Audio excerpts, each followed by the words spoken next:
It was Thanksgiving Sunday. You missed some storytelling with the kids right at the beginning, even before the service started, about land with no elbows.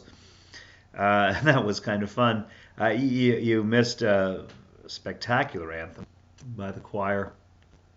All of that is dwarfed. You missed the moment that, as a congregation, we committed unanimously and enthusiastically to the support of refugees. So Jubilee United Church will be sponsoring two refugee families. We expect a Syrian family in the next year, the next 12 months. We are led to believe that will happen. And we're also working with a family from northern Iraq, trying to get them here into Canada as well. And we've committed to that program. This is a little more difficult at the time, and that could take us a year, 2 years, or 3 years. But we have committed to raising the money required. We've committed as a community to creating a dynamic welcome, to sponsoring them through the liabilities of the first year in Canada, but more than that, to be with them on their journey, to help them find a sense of home, a sense of peace, security, and safety in Canada. And maybe they'll go back to where they were born at one time when things are better to rebuild, or maybe they'll stay with us and be our friends and neighbors forever. We don't know. What we do know is that we are doing the best that we can to share the love of God, to share Christ's ministry, to love our neighbor, and we want to do it passionately, enthusiastically. Not foolishly, perhaps, but with some abandon, because love is meant to be shared that way. So it was a great Thanksgiving just to be able to make that commitment as a community.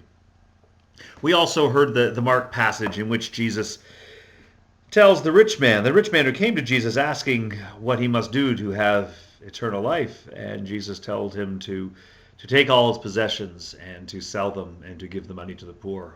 But the young man couldn't do that, and he left grieving. It says that Jesus loved him.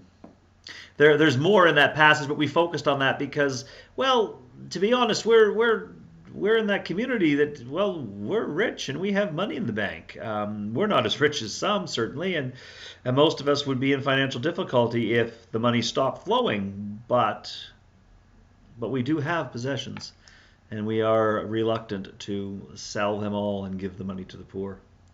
So we wondered what that might mean. And we recognized that Jesus didn't tell the man to burn his money. He told the man to sell his possessions and take that money and give them to the poor.